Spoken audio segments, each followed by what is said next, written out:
From showrunners being die-hard fans of the OG, to changing quite a few things about it, and to Appa looking less than impressive on the set, check out the 12 mind-bending facts about the new Avatar live-action series. Roll it! What's the secret of a good adaptation? The people who create it need to be die-hard fans of the original. And this is the ingredient The Last Airbender has. Jabbar Raisani, the show's executive producer, director, and VFX supervisor, watched Avatar when it first came out. He instantly fell in love with it like many of us.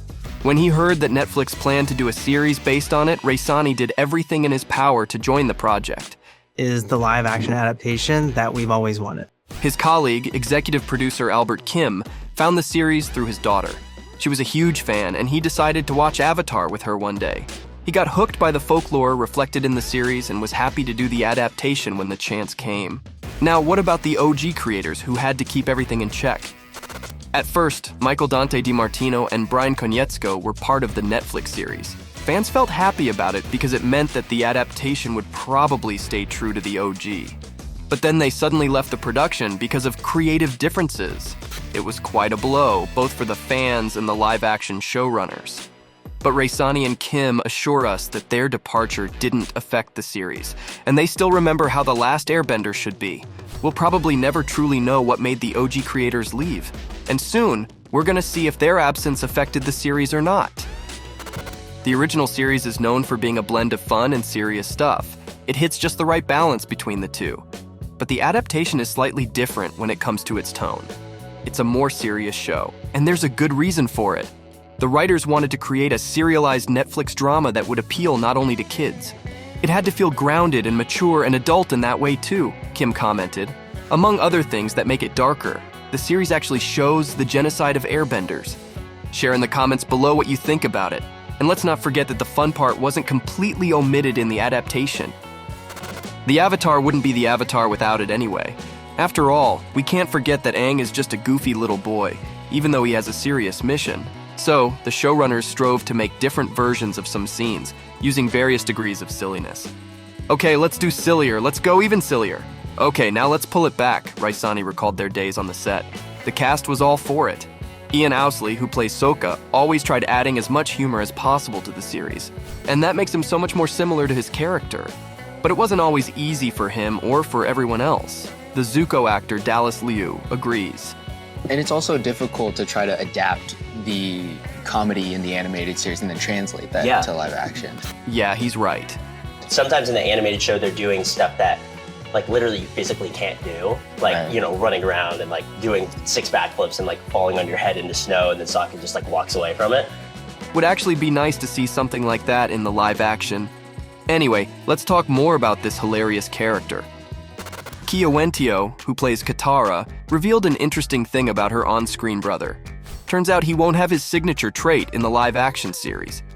I feel like we took out the element of how sexist Sokka was, she said to Entertainment Weekly. The actress added that some of the moments about him in the original show were iffy. Girls are better at fixing pants than guys, and guys are better at hunting and fighting and stuff like that. Indeed, it makes sense why they toned down Sokka's sexism. But some fans aren't happy about the change. Sokka's flaw makes him a more realistic character. Besides, his views are proved wrong over and over again. And by the end, realizing that women and men are equal became a large part of his character development. Not in the least, it was thanks to his sister.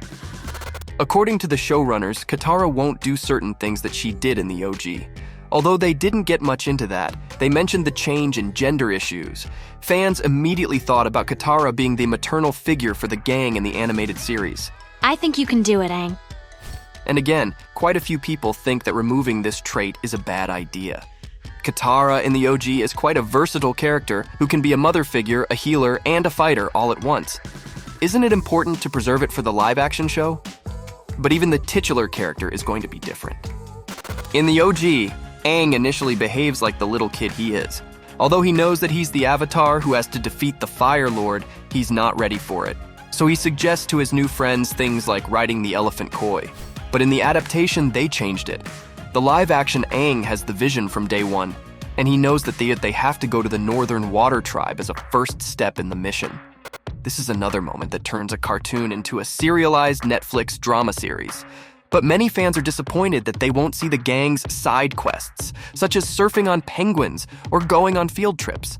And here's another character who's also slightly different in the new series. In Season 1 of OG, Zuko is a true villain, doing his best to capture the Avatar. Only later seasons explain more about his motivations and inner struggles. If you haven't seen the animated series, we won't spoil it for you. But in the live action, you'll see it all right away. Hello, Zuko here. The showrunners brought Zuko's story to the front, along with his father, Fire Lord Ozai, and sister Azula. To their mind, it made the first season richer and deeper regarding character storylines. Share in the comments below what you think about all these changes. While we're moving on, the showrunners intended to make the Avatar story into a new song, yet it still has familiar notes. So some scenes are done as a faithful rendition of the OG. For example, we'll get to see the bit when Aang's on the air scooter and he crashes into the statue. It was a memorable scene for many fans, and it's cool that it was taken directly from the animated series. There are quite a few sequences like that which you can instantly recognize. Besides, they preserve the core traits of the characters, like Aang's childishness, Katara's warmth, or Sokka's sense of humor. It all helps the series stay true to the OG we all know and love. And here are some more elements the showrunners brought into the project. Waterbending was especially difficult to illustrate, all because the water needed to behave in a way that contradicts the laws of physics, but still looks realistic. For example, when one gets wet, they have to remain wet for some time. So in every waterbending scene, the showrunners needed to ask themselves, when someone does get hit with water, how long does that water have to exist before the audiences will accept that it's no longer there?